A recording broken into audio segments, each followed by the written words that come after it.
Hello guys, good morning. Dito naman tayo guys sa ating trabaho ngayon guys. So bago natin patakbuhin ang ating excavator at munang painitin yan sa ating kasama dyan sa labas. So ito guys, nasa sasakyan po ako kasi ang lamig dito guys sa Edmonton, Alberta. So napakalamig ngayong araw na ito, December.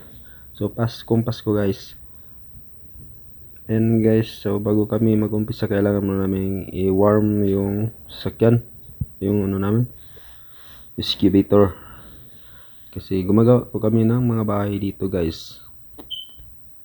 So ito ang buhay namin dito, napakahirap pero kailangan nating sikapan para sa ating pamilya. So shout out sa mga followers guys, mga subscribers, shout out sa inyong lahat, thank you so much. So kita tayo sa mga sunod na mga vlog guys. Huwag niyong kalimutan na subscribe ang aking YouTube channel para susunod ng aking mga video ay magkikita tayo ulit. So yan na guys, bumaba na. So akala namin hindi na tumatakbo kasi malamig talaga dito guys. Napakahirap ito ang lamig, kaya malta pa lang ang jacket natin dito. So sa mga hindi pa nakapunta dito, sobrang lamig talaga dito guys. Negative 31 ngayong araw na to, December. So kayong lahat dyan, ingat-ingat po tayo dito. Sa mga nanood, salamat sa inyong lahat.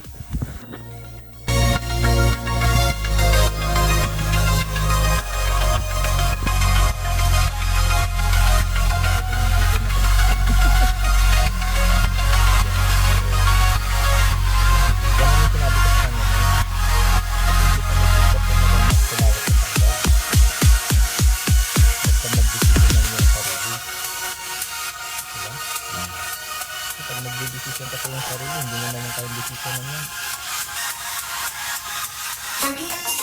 Kasi nga ka dyan, walang mangyari.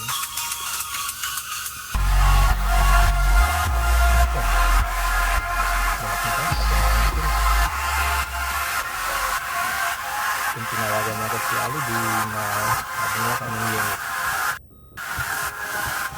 Pagdating natin, Allah Quran darin Assalamualaikum. Ini Quran.